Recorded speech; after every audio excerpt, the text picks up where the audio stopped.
Salam kerahiman. Hari ini 30 November. Hari terakhir di bulan November ya. Kita akan baca dari 1779 dan 1734. Kita mulai dalam nama Bapa dan Putra dan Roh Kudus. Amin. 1779. Hasil retret, percakapan dengan Tuhan. Syukur kepadamu, oh kasih abadi, atas kebaikanmu yang tak terselami terhadapku, sehingga engkau mau menyibukkan diri secara langsung dengan masalah pengudusanku. Putriku, hendaknya ketiga keutamaan menghiasi dirimu secara istimewa: kerendahan hati, kemurnian motivasi, dan cinta. Jangan melakukan apapun di luar yang aku minta darimu, dan terimalah apapun yang diberikan oleh tanganku kepadamu. Berusahalah sungguh-sungguh untuk mewujudkan kehidupan penuh konsentrasi, sehingga engkau dapat mendengarkan suaraku yang sedemikian lembut, sehingga hanya dapat didengar oleh jiwa-jiwa yang hening. 1734. Oh Yesusku, engkau tahu bahwa kadang-kadang aku tidak memiliki gagasan yang luhur atau semangat yang membumbung tinggi. Aku mau bersikap sabar terhadap diriku sendiri dan mengakui bahwa seperti itulah aku, sebab semua yang indah adalah rahmat dari Allah. Dengan demikian, aku merendahkan diri serendah-rendahnya dan berseru-seru memohon pertolonganmu. Dan rahmat kunjunganmu tidak berlambat dalam mendatangi hati yang rendah. Ya, ini hari terakhir kita bahas tentang kerendahan hati. Di situ dikatakan hasil retret. Ada percakapan dengan Tuhan. Syukur kepadamu atas kebaikanmu yang tak terselami, sampai engkau menyibukkan diri dengan masalah pengudusanku. Jadi di sini Suster Faustina bersyukur karena ternyata Allah ikut campur dalam segala hal, bahkan dalam hal pengudusanku. Artinya Suster Faustina punya niat untuk menjadi kudus, punya keinginan ke arah sana, dan dia tahu Tuhan ikut campur, Tuhan membantu. Begitu pula dengan kita. Kalau kita punya niat untuk menjadi lebih baik, untuk menjadi lebih kudus, untuk meningkatkan kesucian, jangan khawatir kita berjuang sendiri. Kita datang pada Tuhan, kita berserah pada Tuhan, kita berikan niat-niat kita pada Tuhan, maka Tuhan akan peduli dengan apa yang mau kita lakukan. Dan kita nggak akan berjuang sendiri. Tuhan akan mendampingi kita seperti yang Tuhan katakan, aku menyertai engkau sampai akhir zaman. Hendaknya dikatakan oleh Tuhan ya, 3 keutamaan menghiasi dirimu secara istimewa. Ada 3 keutamaan yang harus menghiasi diri kita. Pertama, kerendahan hati. Kedua, kemurnian motivasi. Ketiga, cinta. Ada 3 hal ya yang harus menjadi keutamaan kita secara istimewa. Dikatakan kerendahan hati, kemurnian motivasi. Kita sering juga ya berbuat baik, tapi apa motivasinya? Di sini kemurnian motivasi dan cinta. Lakukan segala hal berdasarkan cinta. Jangan melakukan apapun di luar yang aku minta. Jadi di sini jelas Yesus katakan, lakukan apa yang diminta oleh Tuhan. Jangan melakukan yang tidak aku minta, karena nanti di sana bisa bias, bisa melenceng ke kiri ke kanan. Malahan yang Tuhan minta itu malah kita nggak lakukan.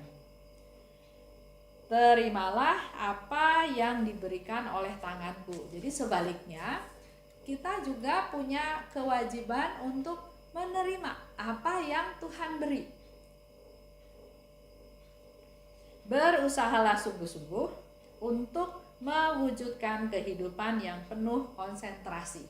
Jadi dalam hidup ini kita harus konsentrasi pada tujuan, ya, jangan asal-asalan.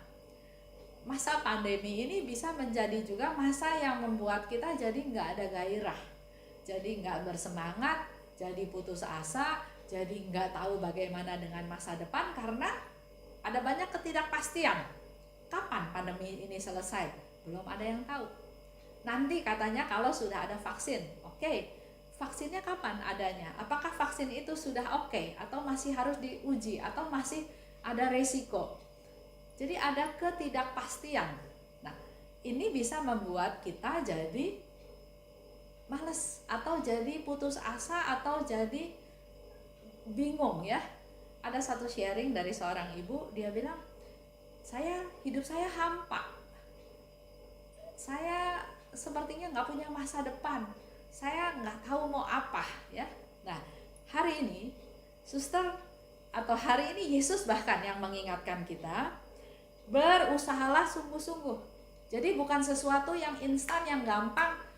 Oke Tuhan, saya mau lakukan ini, enggak. Tapi Tuhan katakan di sini, berusahalah sungguh-sungguh. Karena dengan situasi yang ada sekarang banyak godaan, banyak gangguan.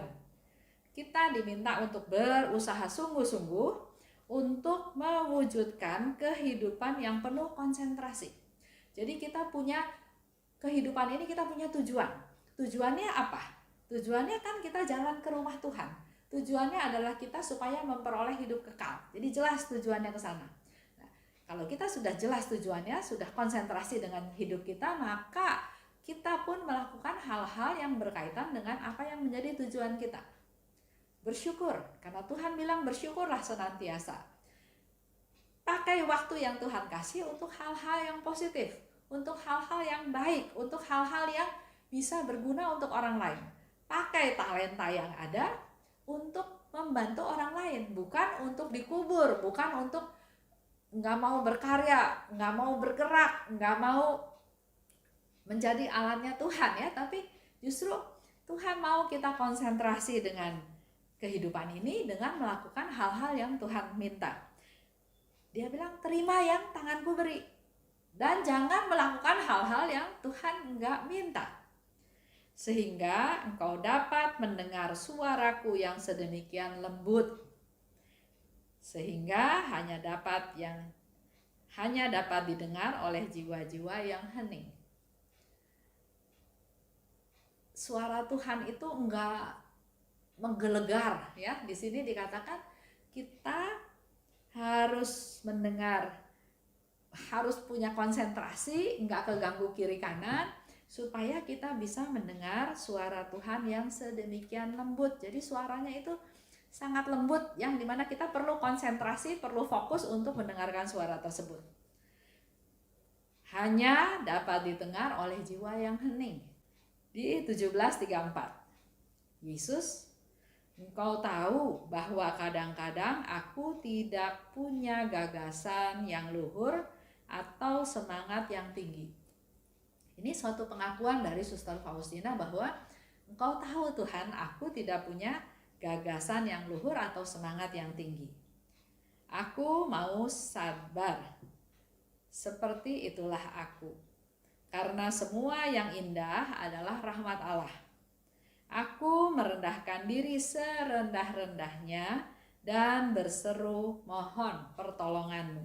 Jadi kalau kita enggak mampu untuk konsentrasi, untuk bersungguh-sungguh dalam kehidupan kita, Suster Faustina juga memberikan contoh. Datang pada Tuhan, merendahkan diri, serendah-rendahnya, aku nggak berdaya, aku nggak bisa apa-apa, aku papa, dan berseru mohon pertolongan Tuhan. Jadi buat ibu atau bapak yang sharing sama saya bahwa merasa sepi, merasa sendiri, merasa hampa, merasa putus asa, merasa nggak punya masa depan ya. Kita belajar dari Suster Faustina hari ini, menyadari kepapaannya, ketidakberdayaannya, tapi di situ sekaligus Suster Faustina ajarkan kita untuk datang pada Tuhan dengan kerendahan hati yang serendah-rendahnya. Memang saya nggak punya apa-apa. Jangan datang pada Tuhan komplain, menyalahkan situasi, menyalahkan keadaan, menyalahkan orang sekitar. Itu bukan orang rendah hati. Orang rendah hati adalah orang yang sangat berserah pada Tuhan, tidak mengandalkan diri sendiri, tidak mengagungkan diri sendiri, tidak menyalahkan orang lain, tapi memang Tuhan, saya apa? Tuhan, saya butuh pertolonganmu. Itu yang diajarkan oleh Suster Faustina. Rahmat kunjunganmu tidak terlambat dalam mendatangi hati yang rendah. Ini satu statement yang diberikan oleh Suster Faustina, dikatakan rahmat kunjunganmu. Kalau engkau berkunjung kepadaku, karena aku memohon pertolonganmu, tidak mungkin terlambat dalam mendatangi hati yang rendah. Ini menjadi satu kekuatan ya buat kita semua setelah kita merenungkan tentang kerendahan hati selama 1 bulan. Bahkan di hari terakhir pun Suster Faustina tetap mengajarkan kita bagaimana caranya untuk datang pada Tuhan dengan kerendahan hati, dengan ketidakberdayaan, dan Suster Faustina tetap memberikan kesimpulan atau kekuatan atau konfirmasi pada kita semua bahwa rahmat kunjungan Tuhan itu tidak terlambat. Jadi buat kita semua yang khususnya dalam keadaan sekarang, Tuhan, bagaimana saya, masa depan saya? Sudah corona ini sudah berapa bulan ya? Sudah 7-8 bulan. Nggak kerja, nggak ada penghasilan. Kalau mau bicara cadangan, mungkin cadangan juga sudah mulai habis. Nggak tahu bagaimana besok-besoknya. Pekerjaan juga belum tentu bisa didapat dengan mudah. Karena sekarang semua orang juga sedang slow down semua ya. Banyak yang dihadapi memang ya, tapi jangan fokus ke diri sendiri aja. Jangan merasa bagaimana saya Tuhan, karena ini bukan dialami oleh kita sendiri, ini kita mengalami dengan dialami oleh banyak orang, bahkan seluruh dunia merasakan hal tersebut.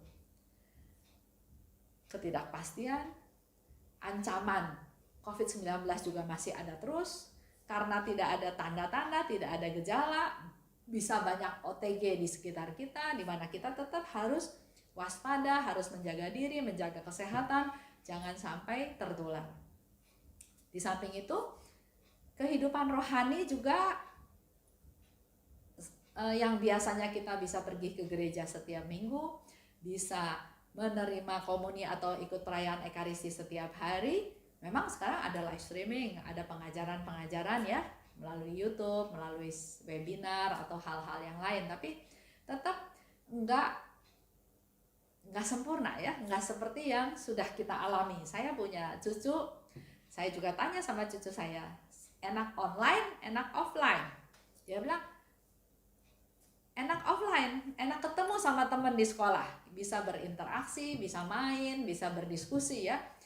Beda dengan sekarang sistem online di mana kerasanya semua sendiri-sendiri. Tapi kembali lagi, itu bukan hanya kita yang alami sendiri. Ini dialami oleh semua orang. Jadi kita nggak perlu merasa kecil, nggak perlu merasa gagal, nggak perlu merasa putus asa. Karena apa yang kita alami itu juga dialami oleh banyak orang. Nah, sebagai devosan kerahiman, kita harus positive thinking, kita harus mengandalkan Tuhan, kita harus berserah pada Tuhan, melihat, mengevaluasi hidup kita ini. Sebetulnya apa yang Tuhan mau melalui peristiwa ini? Pandemi ya, yang sudah berjalan berbulan-bulan.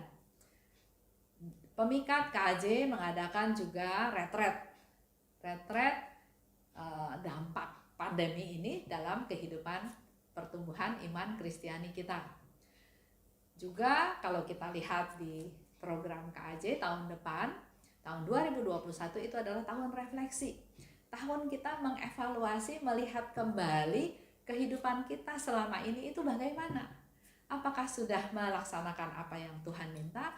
sudah punya kehidupan yang konsentrasi dengan kesungguhan, atau kehidupan yang dijalanin asal-asal aja, atau mengevaluasi diri apakah ada pertumbuhan, ada perubahan dalam hidup kita, apakah tetap sama seperti dulu atau mengalami peningkatan-peningkatan. Nah, mari kita sama-sama melakukan evaluasi terhadap hidup kita masing-masing supaya kita memang bertumbuh, supaya kita semakin sempurna. Yang dikatakan dalam Lukas 6:36 ya, hendaklah engkau sempurna seperti Bapamu sempurna. Mari kita tutup dengan doa penutup. Dalam nama Bapa dan Putra dan Roh Kudus. Amin. Allah Bapa yang Maha Baik, kami bersyukur dan berterima kasih atas penyertaan-Mu sehingga kami sudah sampai pada tanggal 30 November, akhir hari terakhir di bulan November, di mana selama 1 bulan kami banyak membahas dari Diary Faustina tentang kerendahan hati. Mampukan kami Tuhan untuk berubah menjadi orang-orang yang lebih berkenan kepadamu, khususnya meneladan Engkau untuk bisa menjadi orang-orang yang rendah hati. Seperti yang Yesus minta pada hari ini, di mana kami perlu mengutamakan 3 keutamaan, yaitu tentang kerendahan hati, kemurnian motivasi, dan cinta. Biarlah ini menjadi bekal kami untuk masuk ke bulan Desember ya Tuhan, karena mulai besok kami juga akan banyak membahas tentang Bunda Maria. Berkati kami semua Tuhan, anak-anak-Mu, agar melalui setiap situasi, setiap peristiwa yang kami hadapi, itulah kesempatan kami untuk mempraktekkan sikap, tindakan tentang kerendahan hati yang Kau kehendaki. Kuatkan kami Tuhan, mampukan kami untuk kami dapat melakukannya. Karena kalau kami mengandalkan diri sendiri, kami selalu jatuh dan jatuh lagi. Kami mau percayakan kehidupan kami, keluarga kami, masa depan kami ke dalam tangan-Mu Tuhan. Dan mohon rahmat-Mu juga, perlindungan daripada-Mu, agar kami dijauhkan dari segala sakit penyakit, khususnya dari COVID-19. Dan semoga wabah pandemi ini juga segera berakhir. Bunda Maria, doakan kami. Santa Faustina, doakan kami. Amin. Dalam nama Bapa dan Putra dan Roh Kudus. Amin. Salam kerahiman.